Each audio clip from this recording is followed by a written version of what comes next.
There you go. Yeah, so I think then the question that I have is really about this relationship between consciousness and Nama Rupa, where it is described that consciousness is reflecting, and what is it reflecting? It's reflecting Nama Rupa, and especially the factors of Nama Rupa, meaning feeling, perception, intention, contact, and attention. And at the same time, these factors are also factors in the subsequent links of dependent origination. Yeah. And that may be something that's difficult to get your head around, because on one hand, we see consciousness as like one step in dependent origination. And on the other hand, we see consciousness having this interdependent relationship and dependence of all the other factors, where consciousness has this, this magical idea that this is me, but it's only me because it's reflecting something. And what is it reflecting? It's reflecting this Nama Rupa. So could you help out a little bit in terms of clarifying how this relationship works? Yeah. The thing is, if we think about it from the day-to-day living of the experience of consciousness, consciousness is that which provides the awareness of whatever is arising. So when you have contact that arises, that contact, now we're talking about in the line of dependent origination, you have consciousness, then you have Nama Rupa, then you have the six sense spaces, then you have contact, then you have feeling. Tied with that feeling is perception. Consciousness here is that which allows the mind to know that here is a feeling, that here is a perception, that here is an intention, and that here is contact. And that is done through the mechanism of attention. So before, when we talked about the factors of the Nama aspect of Nama Rupa and Rupa, we understood them to be corresponding to the five aggregates. So you have form corresponding to Rupa, corresponding to materiality or form. You have feeling corresponding to feeling, of course, perception corresponding to perception, formations corresponding to intention, and consciousness corresponding to attention, which means that attention is really the controlling mechanism here, so to speak, meaning controlling in the sense of directing that consciousness somewhere or another. So when you have Nama Rupa arising, based on that, there are the six sense bases. But that doesn't mean all six sense bases are active in that moment. It's dependent upon where the attention is. You could be seeing something and you could be hearing something at the same time, but because your attention is more towards the hearing, you might be seeing right through whatever the eyes are seeing, but not actually paying attention to what is being seen. And so even though there is the experience is not necessarily felt in the same way that you experience or feel the experience of hearing, which means if there's more attention given here, then consciousness will flow here. Same way when you practice meditation, the only reason why you have hindrances is because of it's old karma based on whatever actions you've done or not done.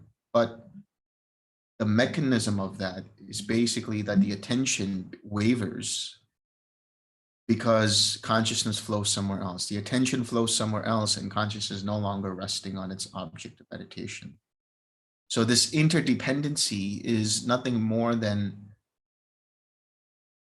that without consciousness, you can't have feeling, perception, intention, contact, and attention. But without these factors, consciousness cannot come about.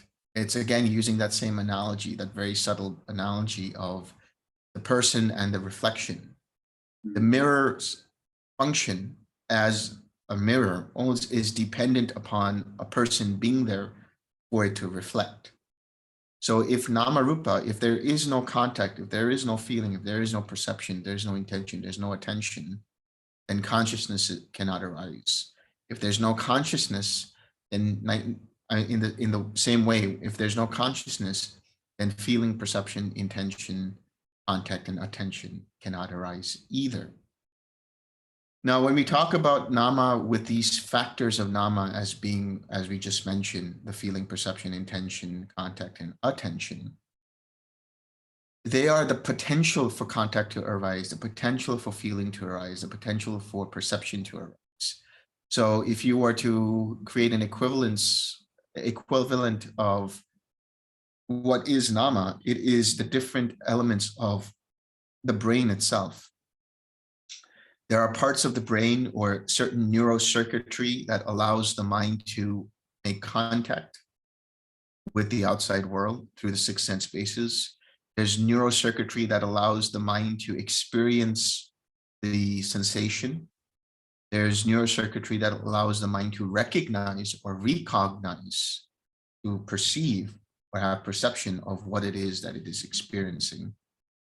And there is neurocircuitry that allows the mind to pay attention to it or divert its attention somewhere else, or get its attention diverted somewhere else.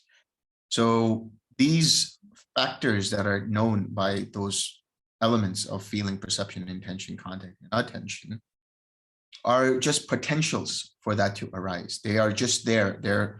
They are the neurocircuitry that is available.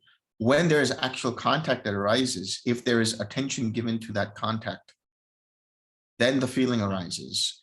Then the perception tied to that feeling arises. When there is contact, intention arises. So contact is the basis for intention, is the basis for perception, is the basis for feeling. And it's the basis for consciousness as well. The reason being is, you go back to any of the suttas, like the Honeyball Sutta, we talk about where the I and the form meet, and the meeting of those two bring up I consciousness. These three constitute I contact, and so on and so forth. So consciousness is that which in Mahavedala Sutta, which is 43, Majjhima Nikaya 43, consciousness is that which cognizes, that which discerns, that which has the bare understanding of. Without consciousness, you cannot have feeling or perception. But without feeling and perception, consciousness cannot arise. That's why when we talk about cessation of perception and feeling, it's really the cessation of perception, feeling, and consciousness. These three run around in a circle. If you have feeling, there will be perception tied to it, and there will be the awareness of that feeling. If you don't have awareness, there won't be the understanding of the feeling or the understanding of the perception. Likewise, if there's perception, that means there was a feeling conjoined with that perception, and there's no awareness of what is being recognized or recognized. So consciousness is merely cognition. Now, the interdependency between consciousness as we understand it in terms of vijnana, and Nama Rupa, which is mentality, materiality, also happens on a different level, which is on the macro rebirth to rebirth level. Here, what we're talking about is when you have certain factors coming in conjunction with consciousness, then there is birth that is possible. That is to say, there's conception that is possible. Let's say in the human capacity, the consciousness descends into that new Nama Rupa. When the sperm and the ovum meet and there is consciousness that can descend, then it descends. Otherwise, if there was no consciousness, then even if the sperm and ovum conjoined, there would just be a mass of flesh. There would just be this material, but there won't be mentality there. There won't be any kind of furthering of life, furthering of existence. So consciousness allows the Nama Rupa to grow, allows the fetus to grow. That fetus making up or becoming made up of the feeling, the perception, the intention, contact, and the attention.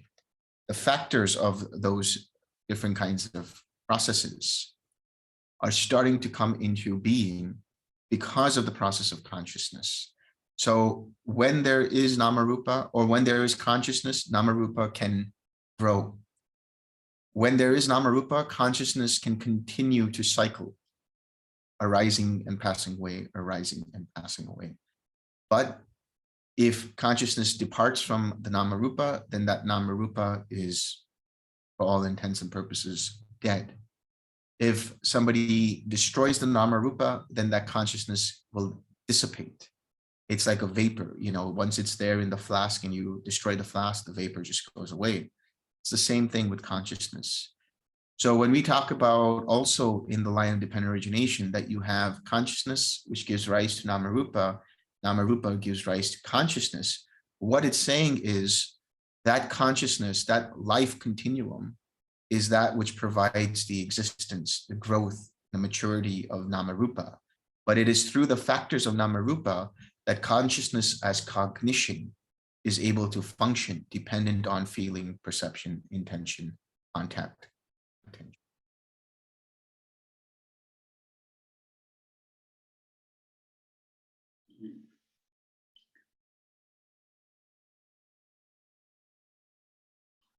And then moving into the meditation where a hindrance is arising.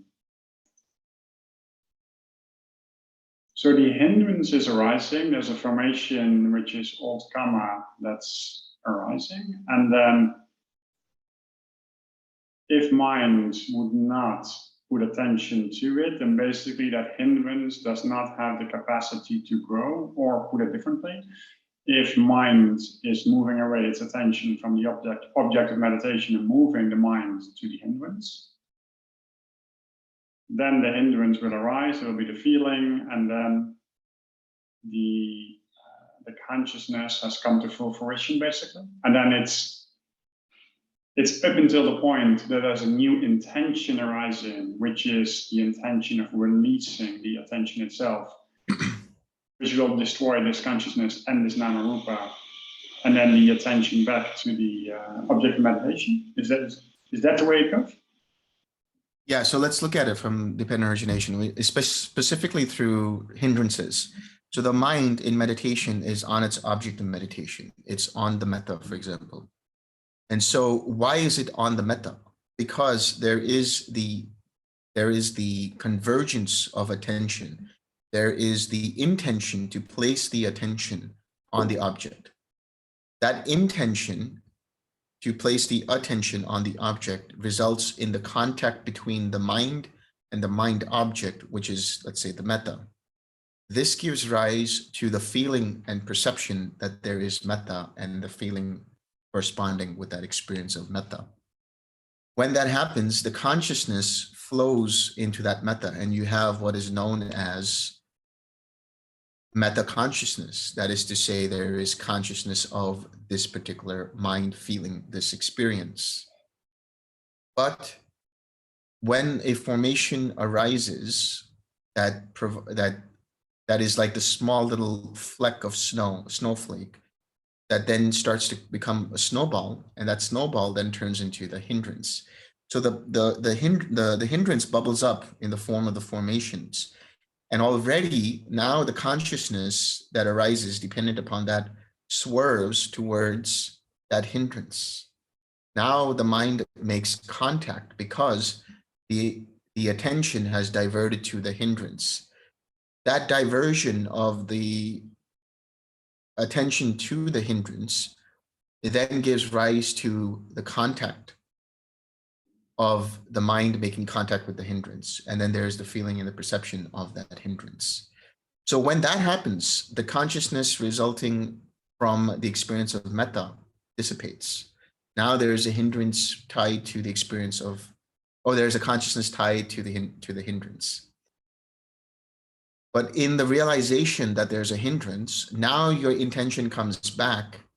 And now your intention says, I don't take this to be personal. I see it for what it is. I recognize it. Now you're diverting your attention back, and relaxing it and letting it go. Then you bring contact with a smile, and then contact with feeling again. And when that happens, the moment you release, or I would say rather the moment you you recognize that and you release it, then the consciousness dependent upon that hindrance dissipates because the attention is no longer there. So what's really key to understand here is it's your attention that provides the arising and passing away of a certain consciousness. And so if your attention is staying with your object of meditation and it deviates, the only reason why it deviates is because there's an intention to take that as an object now, the hindrance. Doing so, now you're paying your attention there. And now that consciousness tainted by that hindrance can decide to continue to fuel that hindrance by fighting with it or pushing it or pulling it or whatever it might be. But the right intention of letting it go dissipates that consciousness. When that right intention, now that right intention brings up separate conditions or formations. These formations are rooted in the wholesome intention of letting go.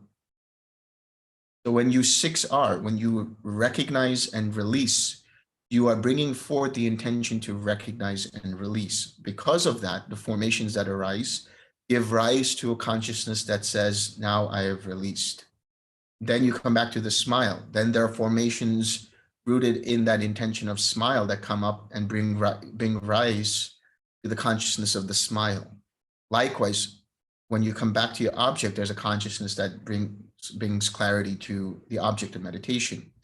So each step of the 6-star process, it's not one fluid thing in terms of consciousness. When there is a recognize, there's a consciousness that arises dependent upon that recognize. When there is a release, there's a consciousness that arises dependent upon that experience of release. So each part, recognize, release, relax, re-smile, and return. These are all intentional. It's intention, i.e. formations, that give rise to a kind of consciousness. So the intention of doing the recognize, the intention of doing the release, the intention of relaxing, give rise to 3 separate consciousnesses: the recognized consciousness, the release consciousness, the relaxed consciousness, the re-smile consciousness when you re-smile, and the return consciousness when you return. And then there is the consciousness of just meditating. So what the mind would consider to be the case that it's all one fluid thing when the mind is staying on its object is actually made up of millions and millions of individual consciousnesses arising and passing away, giving the image that there is a flowing of attention given to that object of meditation. This perspective loosens up the need to have to focus. Now you realize that regardless, it's always arising and passing away. So everything is taken to be impersonal. It's no big deal if it gets distracted. It's no big deal if it comes back. It's no big deal if it stays with the object of meditation, because it is all the functioning of consciousnesses arising and passing away, dependent upon Nama Rupa, dependent upon the intention to place the attention where it goes. And then, of course, contact, field, perception.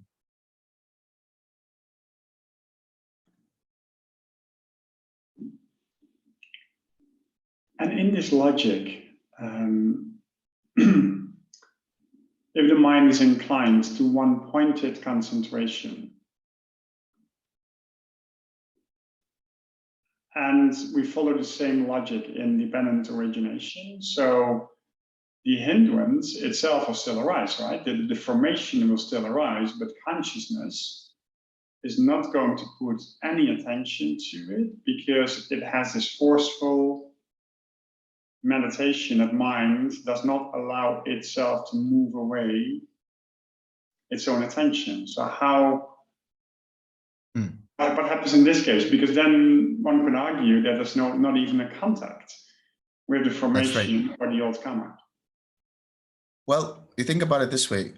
Yes, that's right. During the process of one-pointed concentration, there's a suppression of hindrances. But think about the intention behind the one-pointed concentration. The intention of that one-pointed concentration is saying, I am pushing down the hindrances. The force of pushing down those hindrances is actually paying attention to those hindrances, but not in the same way as you would consider when you recognize a hindrance. Rather, it's paying attention through the process of ignoring them.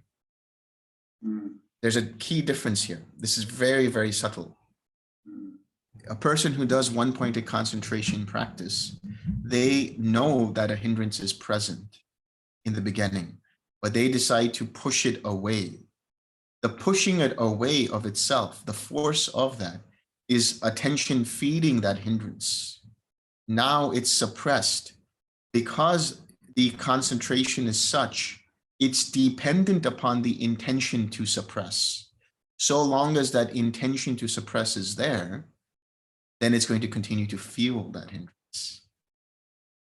But so that's why when you come out of one-pointed concentration, when you come back out, the hindrances come back up with full force, and there's difficulty in trying to manage them. Basically, because of the fact that the intention was there to push it down. So if that contact with the object of meditation is dependent upon the consciousness that arises, that is dependent upon the intention to push down the hindrances, then it will continue to do that, which is actually, in that sense, then bypassing in the sense that it doesn't seem like it's strengthening the hindrance, but by the mere fact that the intention is there, it continues to strengthen that hindrance. That's really what's going on.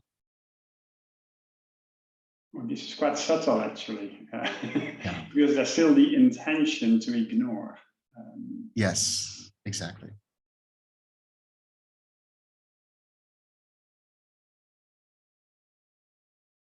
Wow.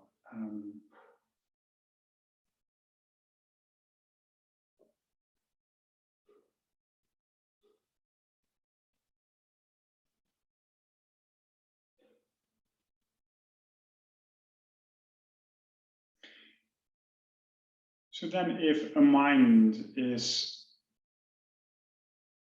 more and more mindful of what's actually going on in the mind and how mind's attention moves from one thing to the other,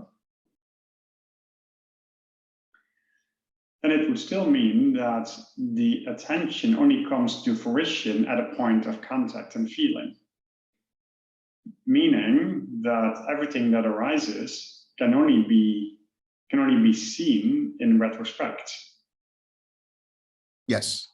Meaning the formations, the consciousness, and so then what's happening in infinite consciousness is actually the content. A reflection. It's a reflection.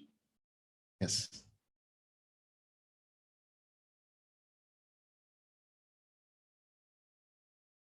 So what is it reflecting then? Because then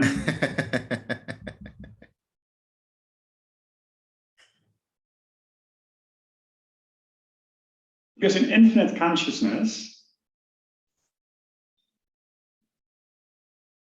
there is the seeing of consciousnesses arising and passing away. But that itself is contact, isn't it? Yes. Yes. So what's happening is the reflection that you're seeing is, this is where it gets very subtle, because it's like a microsecond difference. It's a microsecond delay in seeing the arising of that consciousness. So there's a contact going on internally with the mind in reference to the six sense bases. It's all happening in the mental plane, but whatever you're seeing in the way of flickers or feeling, different things on your face or hearing flickers or anything else like that, that's the contact, which means there is a mental object in the form of this idea of the flicker, this light, or this ear, or the hearing of the flicker, the sound, the internal sound. The joining of the two gives rise to the consciousness dependent upon that. And so then what you're seeing is the arising and passing away of contact, which gives rise to the consciousness of that. So really what we're talking about is not infinite I mean, we're saying infinite consciousness, but really what we're talking about is infinite contact, infinite feeling, infinite perception, infinite attention, and infinite attention, intention and attention. So it's actually Nama Rupa and consciousness. It's like a ping pong between Nama Rupa and consciousness. So at that level, what you're seeing is the vortex, the unraveling vortex. That's the dependency, interdependency between Nama Rupa and consciousness.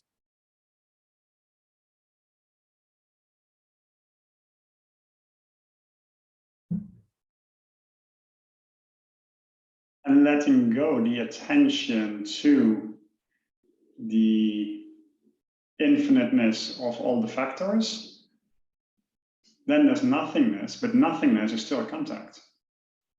Nothingness is still contact. Nothingness still, there's consciousness there. Yeah. There's still feeling there. What's happening there is you're seeing a deeper experience of, or let's say a slower experience. Now things have, because what's happening is in the case before infinite consciousness, you had infinite space.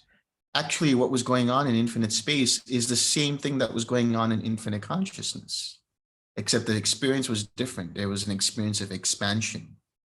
But what happened is the experience slowed down so that you started to see the individual contact, feeling, perception, intention, and attention and consciousness dependent upon that. But now you slow it down even more, and now you have the experience, which is still a constructed experience, by the way, which is still a volitionally produced experience of nothingness. The only difference here is the mind is even more silent. But in that silence, there are still formations constructing the experience of this nothingness. So the nothingness that you're experiencing, there is still the consciousness arising and passing away of that nothingness.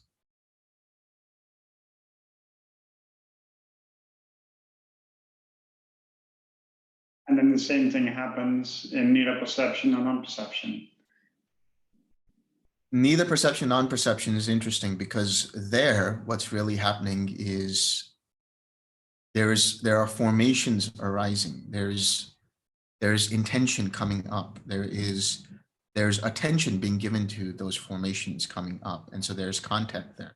But as soon as there's contact, it is no longer neither perception and non-perception. So neither perception and non-perception is where the untangling of that vortex is almost completely untangled, which means the contact, the feeling, the perception, and the intention and the attention are starting to diminish. And they're starting to diminish to such an extent that consciousness, when it does arise, it gives rise to some kind of an experience. But then ultimately, because there is not enough attention given to what is being perceived, there's no fully formed perception going on. That's why it's neither perception nor non-perception. There's no possibility of recognizing and labeling things, of noting what is actually going on in that. You can only do it as a retrospective exercise where you see, when you reflect, what happened. That's why when you go back to 111, Majjhima Nikaya 111, there it says, Sariputta reflected on the states that arose and passed away, and accordingly he saw these. And whatever he saw was the retrospective understanding of contact arising, feeling arising, perception arising, so on. But in the actual experience of it, in the actual domain of neither perception or non-perception, the experience is very fragmented because consciousness itself is fragmented. And the reason consciousness is fragmented is because Nama Rupa is diminished, specifically contact.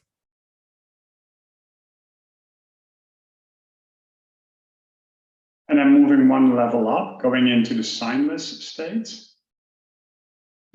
Yeah, now when you go into the signless state, now you have nothing but consciousness. Now that's very interesting. So consciousness, but there's still contact there. Why? Because there is an understanding that there's a feeling here, and that feeling can only arise dependent upon contact. That contact is mind reflecting consciousness, or consciousness reflecting itself. So here it's like the mirror has understood itself. The mirror has seen itself, so to speak. Of course, it's kind of a very subtle and almost like a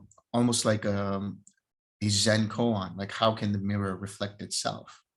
But really what's going on is now the mind has let go of any interest in contact, feeling, and perception, but there's still consciousness.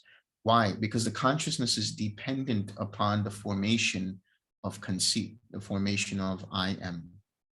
Some subtle formation is still there, which gives rise to consciousness. But because there is no more attention given anywhere, because attention is given to an object, that object, which is the sign, the nimitta, can be the actual quiet mind, or it can be compassion, or it could be loving kindness, or it could be a hindrance. This is the other thing to understand. A hindrance can be an object of meditation because of the fact that the mind's attention is resting on that. But here, the mind's attention, which is equivalent to consciousness, is not landing anywhere. So that's the reason why it is getting to that point of a contact that is signless, a contact that is void, a contact that is undirected. It's getting closer to the unconditioned. Is there still nama there? Because then the factors of nama are only partly available, because there is contact, but there's no attention. Yeah, there is contact, but this is that state where contact arises and there is an experience, which is the signless state itself, the feeling and perception. But it's like the attention doesn't land anywhere, it doesn't stick to anything. The attention is turned in on itself. And because of that, seems like it's just that. That's all there is. It's like consciousness becoming aware of itself.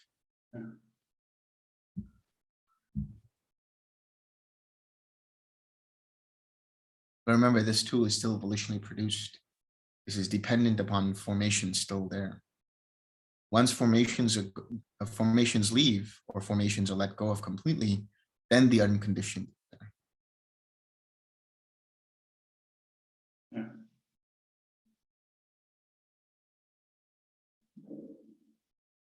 Another way to define the unconditioned is non-dependent origin. It's beyond the scope of dependent origin.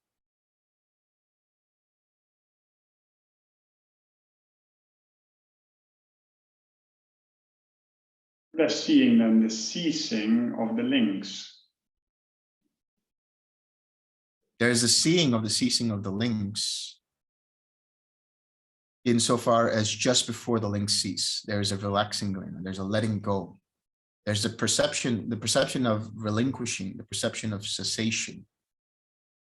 But then it's the perception of letting go, which results in the cessation, or which allows the cessation to happen. Meaning, you cannot directly perceive cessation. You can only perceive the steps leading up to the actual cessation. So when we talk about, can you repeat that, please? Okay, you can't actually perceive cessation. You can't actually have nirodha sanya. You can only perceive what is being let go of, and then there is cessation, and then there is nirodha sanya in the reflective, retrospective angle of saying there was cessation, something ceased. So the only nirodha sanya that's there is actually just before and just after the actual cessation experience.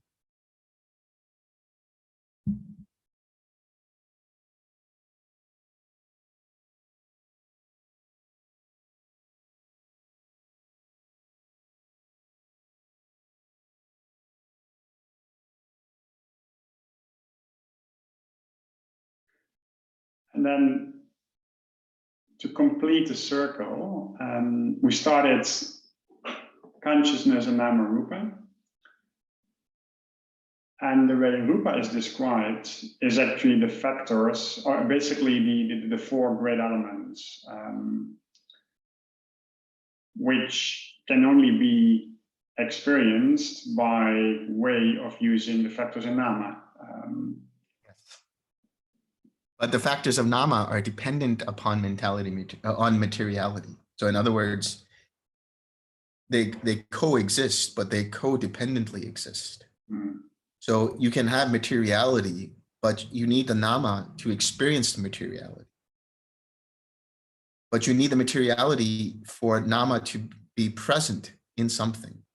You can't have an independent Nama. You can't have feeling and perception and so on. So that's why we talk about the factors of Nama as being the brain itself. The brain, the actual matter of the brain is the Rupa. But then the signaling, the neurocircuitry, the neurons, the synapses that are firing are basically the Nama. So you need the conductor for the conduction to happen. You need some kind of circuitry through which that Nama can flow. So that circuitry itself is materiality, is form. But you wouldn't know. But you wouldn't know that the circuitry is there unless you had the Nama itself. Yes. And the consciousness, right? And the consciousness, yes. Yeah. Yes.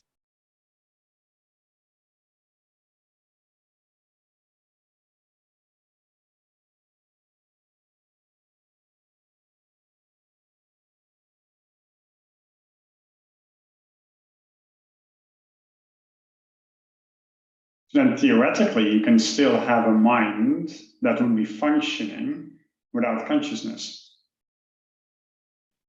Yes. If there's still the factors and there's still the Nama and it's all functioning and it receives input, which can be any object.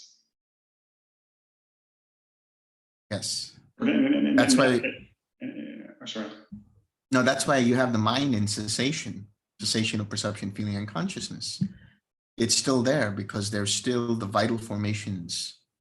See, that's the thing. We talk about consciousness and Nama Rupa, but it's because of formations that the consciousness continues to flow. And then you have Nama Rupa playing ping pong with consciousness.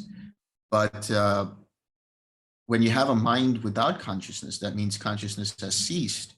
That doesn't mean the mind is destroyed. That doesn't mean that the mind is dead. It just means that the mind is still functional, but there's no awareness of its functioning. Yeah.